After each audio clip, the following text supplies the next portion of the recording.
So, for example, a client comes to you and says, I have an acquaintance and I want to do this and this to him. How do you impact that person if you basically haven't seen him yet? Well, I don't do such things anymore. When I used to do it, I did it through demons. Do you need a photo, a name, or something else for that? I definitely needed a person's photo, and in the rarest cases, I had to hear his or her voice. I could call a person on the phone as if I had the wrong number, and it was enough for me to hear his or her voice. When you have a person's photo, hear his voice, and let's say you know his name, do you form some kind of image of this person? I catch his energy trail. It is such a thing, invisible thread. I mean, I visualize this person, his image, his mental imprint. I visualize a thin thread from him to me, an energy channel. And I already shove or tie into this channel whatever I want. If we consider it associatively, that's what it roughly looks like.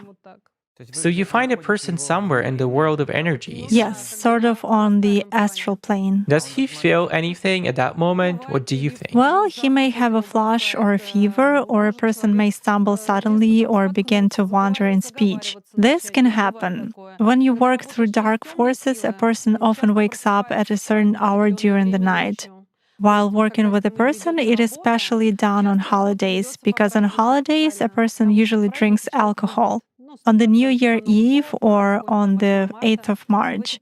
And you purposely wait for these holidays in order to weaken his energy, to weaken his natural or ancestral protection and begin to work on him.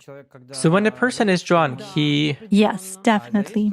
Does the amount of alcohol matter? Sure.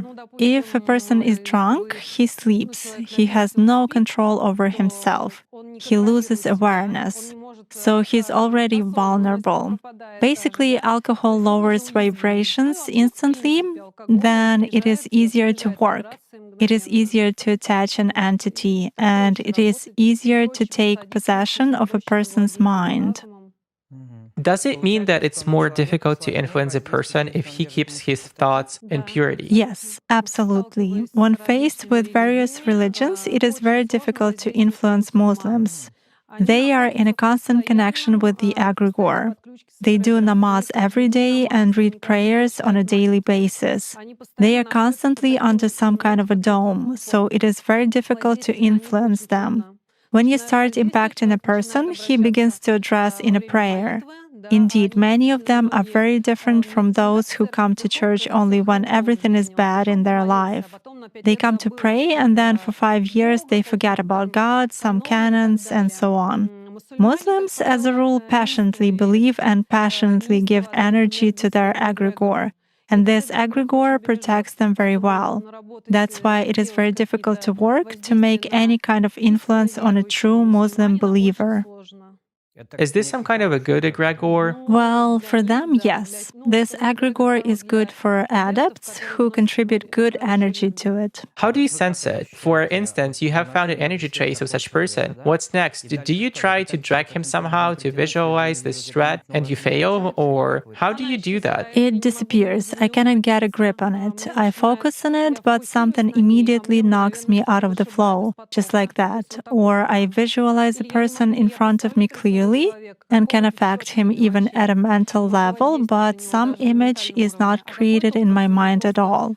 I even look at a photo, reproduce an image, but it vanishes from my mind. Thus, I can clearly see that a person is covered with something. Does this only work with Muslims? It does for me.